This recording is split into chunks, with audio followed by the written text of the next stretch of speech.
que haya vida para más que nos diga entonces qué simiente surgirá buena para el hombre. ¿Qué me van a decir? ¿Qué es lo que yo voy a oír? Otros saben y yo no lo que está ocurriendo. Siempre así, unos viven porque sí, y otros tratan de vivir por un sentimiento.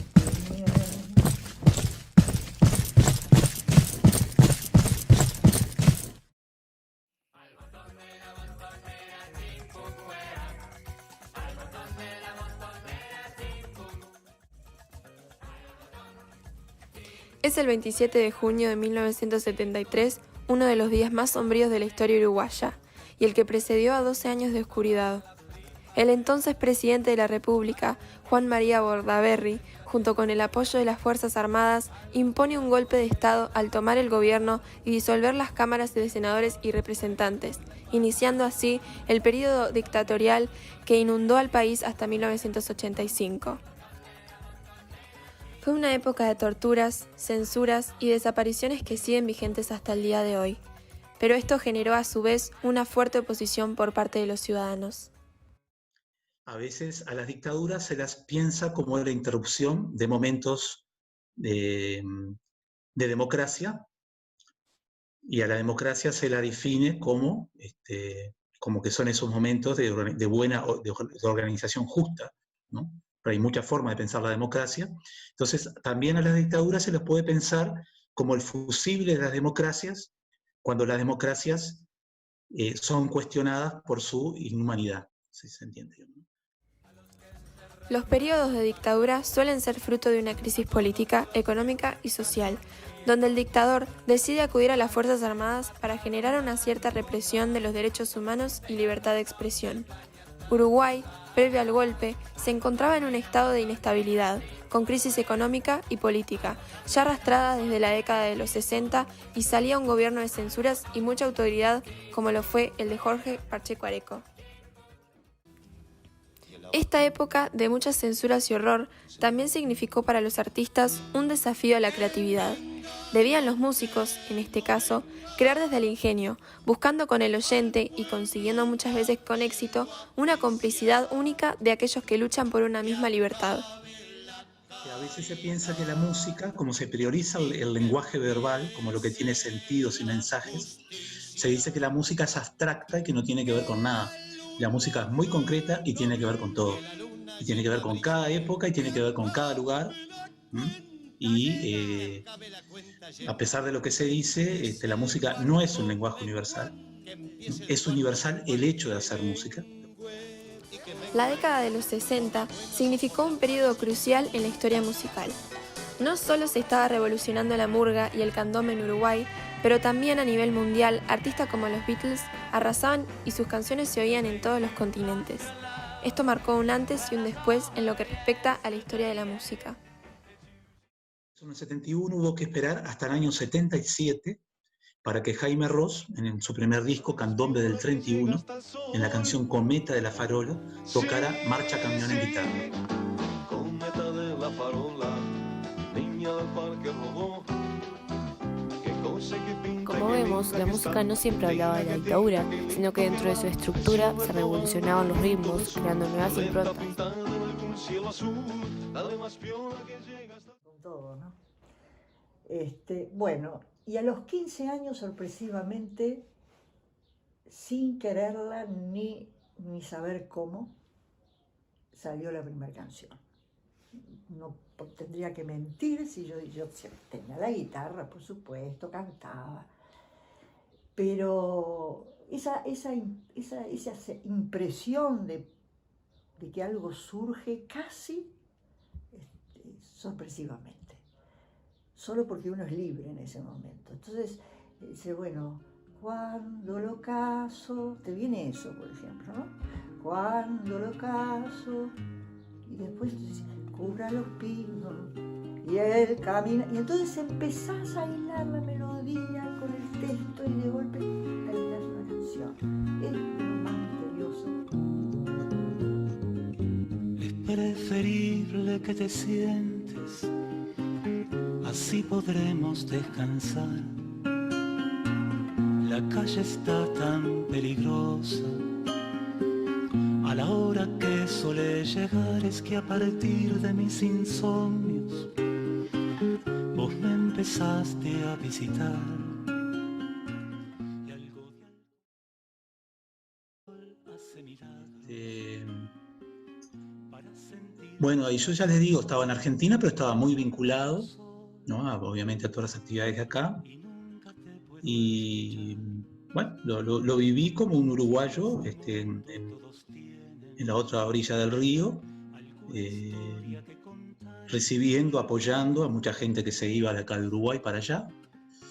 Y digamos, uno cuando hace cosas no la hace solo para su país, la hace para intentando, ¿no?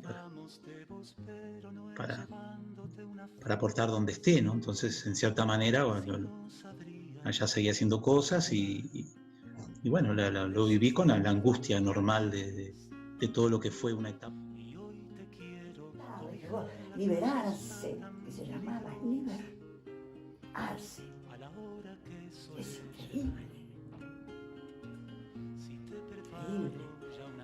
No me acuerdo ahora del arquitecto que en un momento yo trabajaba en el Museo de Artes Visuales. Y ahí, en el libro de un arquitecto que había escrito, cuenta él su experiencia con un compañero de arquitectura que venía siempre con las manos, eran hermosas esas manos, pero dice, completamente trabajaba. Se ve que trabajaba y se venía del trabajo, trabajaba en los puestos, en el mercado, era liberarse. Que era compañero de él, y él se acordaba de las manos. Tan lindo, ¿sabes? Así podremos descansar, ya que los dos ahora sabemos a qué se llama soledad. Es que a partir de mis insomnios vos me empezaste a visitar. La dictadura cívico-militar se caracteriza en parte por una inmensidad de censuras. Todo aquel que atentara contra la integridad del gobierno era perseguido, arrestado, asesinado en casos más extremos. La prensa escrita sufrió fuertes cierres, como el semanario Marcha, El Popular, el diario La Prensa, entre otros. Medios televisivos y radiales también sufrieron esto, así como el arte. En lo que respecta a la música, artistas populares se ven obligados a exiliarse, como Alfredo Zitarrosa, Los Olimareños, El Sabalero y Numa Moraes. Muchas uruguayas y uruguayos se refugiaron en el exterior y casi 200 fueron desaparecidos, la enorme mayoría hasta el día de hoy. En la época de dictadura, a veces se habla mucho de algunas características, como puede ser la censura previa, que nosotros teníamos cuando íbamos a tocar, teníamos que mandar las letras previamente, y se dice que bien cómo lograban el doble sentido. Pero se olvidan que en época de dictadura también hubieron muchas innovaciones musicales, muchos cambios de lenguaje musical, y a veces se olvida que Leo Masguía, los que iban cantando, la Rona Carrero, Fernando Cabrera, como en Tres Videos, o sea, hubieron un montón de innovaciones que también estuvieron a la altura de su época, que no fue una mera protesta declarativa, sino que hubo innovaciones revolucionarias del lenguaje musical. Teníamos caras que se repetían y nos decían que queríamos escuchar la canción final porque no estaba grabada. No sé cómo, hasta hoy no sabemos cómo pasó la censura, porque decía cosas que uno mirándola ahora, pero bueno, los funcionarios pobres que censuraban tendrían toneladas de papel, porque nosotros aparte se la complicábamos, porque la escribíamos todo así lineal y metíamos otros pedazos de cualquier cosa entre medio, o sea, la hacíamos lo más difícil posible, me imagino pobres individuos ahí.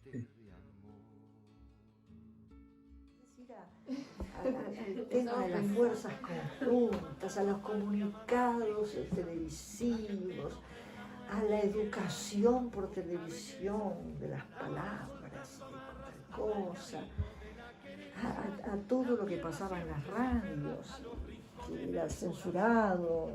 Rubén Castillo todo el tiempo estaba censurado, no se podía hablar de esto, no se podía hablar de aquello. Es como que son tantos detalles de estupidez.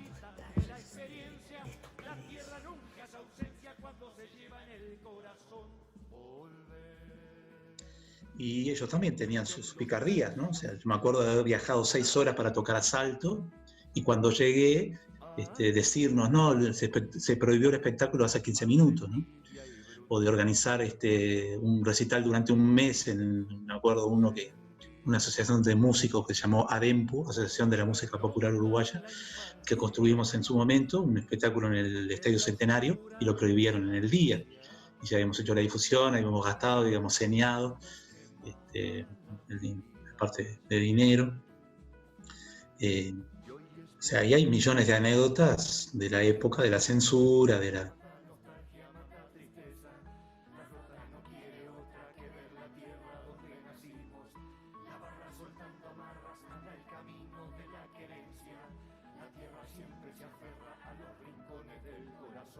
Mario Carrero está autorizado, pero Eduardo Larronal no puede subir al escenario. Entonces, cuando ellos llegaron, Eduardo cantó abajo del escenario y Mario arriba del escenario. ¿No? O en Canciones para no dormir la siesta, que no se puede mencionar, decía textualmente, a Carlos Vicente, que era uno de los integrantes. Entonces, cuando cantaban, decían fulano, mengano, sultano, ¿no? O sea, que en realidad no se puede mencionar en el sentido de no podía actuar, pero como decía no mencionar, cuando llegaban hacían así el gesto, ¿no? O, bueno, grupos que prohibían a un integrante y entonces se ponía un reflector, se ponía la guitarra arriba de una silla y cantaba el resto del grupo, pero todo el tiempo con ese asiento iluminado por un reflector. O sea, echa la trampa, no echa como echar la ley, echa la trampa, era un juego permanente que era delicado, ¿no? No era que era solo humorístico, ¿no? Pasaban cosas y graves, ¿no? Pero Eduardo Darnoyans, que no le prohibían grabar, no le prohibían grabar, pero sí actuar en público, ¿no? Entonces, cosa que lo desmoronó mucho, porque no lo dejaban presentarse, ¿no? Buscaban la manera.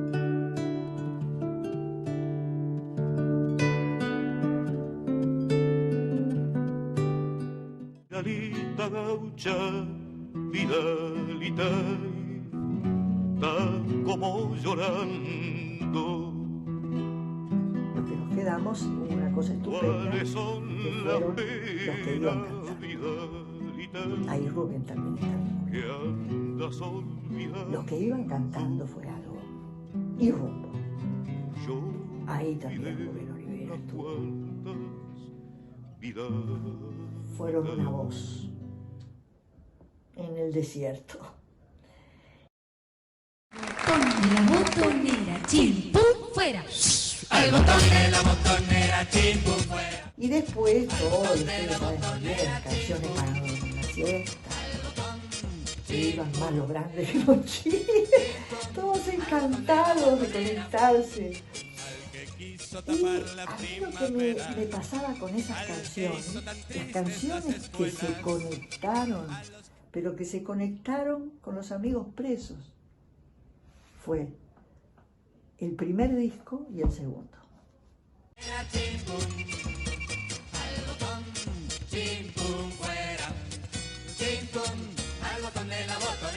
Un, dos, tres, va.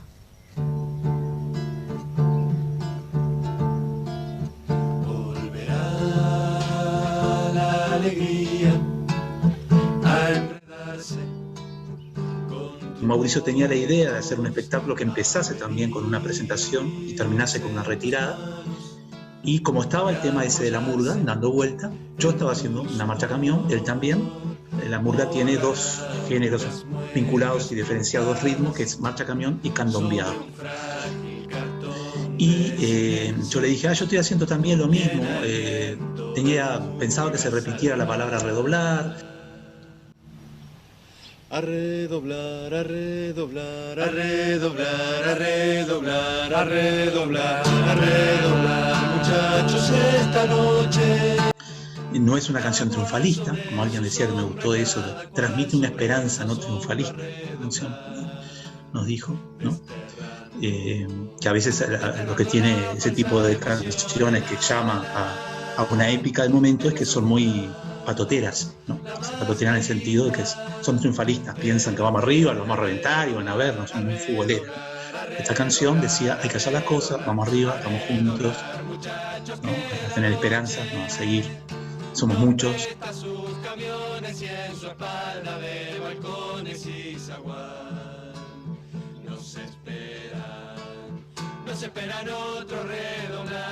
Como los hijos, ¿no? Los hijos después tienen vida propia, tienen los lunares nuestros, pero en otros lugares caminan como algunos de nuestros ancestros, pero son lo que tienen que ser, ¿no? Tienen su vida propia, su desarrollo propio. Y a veces uno la escucha como que no fuera de uno. El año pasado se cumplieron 40 años de la canción, y yo lo que alguna vez comentaba era que está muy bien el reconocimiento a las cosas que fueron importantes, pero que lo más importante es seguir construyendo hechos artísticos, en este caso canciones, que hablen de lo contemporáneo, ¿no? O sea, se precisan que se sigan apareciendo canciones que hablen del momento y que indiquen, que comuniquen desde el terreno artístico aquello que un discurso político o un ensayo social no puede comunicar, es desde el terreno artístico, ¿no? Es un decir artístico, y que, bueno, ojalá que aparezcan, digamos, bueno, siguen apareciendo músicos y canciones que intentan expresar su época, ¿no? Pero eran cosas muy metafóricas. Hace mucho se anunció lo que estamos viendo, ventolina que dejó remolinos negros. ¿Quién me va a decir qué es lo que yo voy a oír? Otros saben y yo no lo que está ocurriendo. Porque hay veces lo artístico es un estado del alma, y cuando aparece no lo podés abandonar, porque si lo abandonás se va. En la pintura en aquel momento todo lo oscuro me salió. No salió digamos, en la música o en el canto, siempre fue la búsqueda del contacto de alma a alma, de eso. En cambio, con la pintura el asunto es la imagen, las imágenes. Y entonces en ese momento aquello que me venía eran imágenes muy sórdidas, pero no sórdidas de la guitarra, porque eran cosas que venían del mundo congestionado, de perros descarnados, viste, de mezclas de hombres con animales, yo qué sé.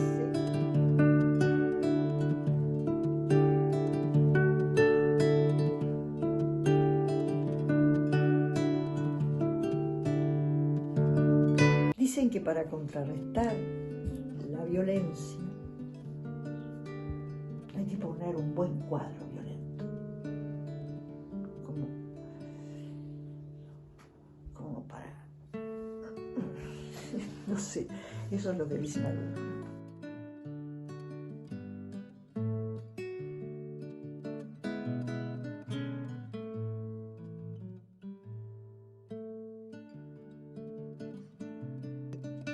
No se está exento de nuevas democracias.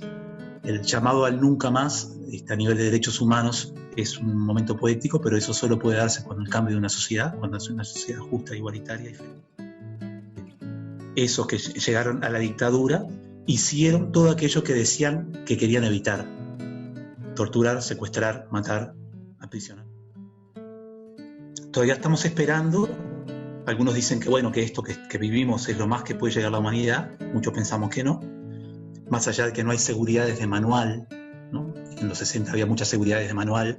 Para la sociedad hay que hacerla como tal país, como tal, ¿no?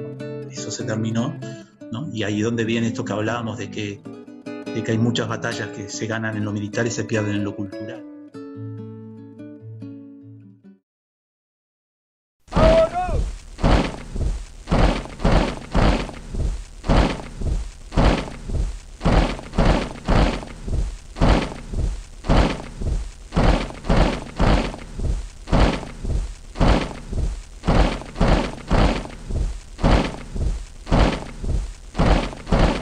Con todo, en nuestra memoria la existencia de aquellos que no hicieron nada malo, sino tener ideas en su cabeza, todo lo que hizo aquella juventud, que lo único que buscó era un mundo mejor para todo Mi nombre Uruguay. es Sara Méndez. Cuando mi hijo Simón tenía apenas 20 días, fue arrancado de mis brazos. Hasta hoy no lo he podido encontrar. La ley de caducidad me impide investigar. Mi corazón me dice que Simón está con vida. Usted, este domingo, me ayudará a encontrar a mi hijo. ¿Se arrepiente entonces? ¿Cómo arrepentir? No se arrepiente de nada, no es su mea culpa. ¿Cómo? Hacerse responsable de los hechos de la dictadura. Pedir perdón antes de caer de espalda que de rodillas.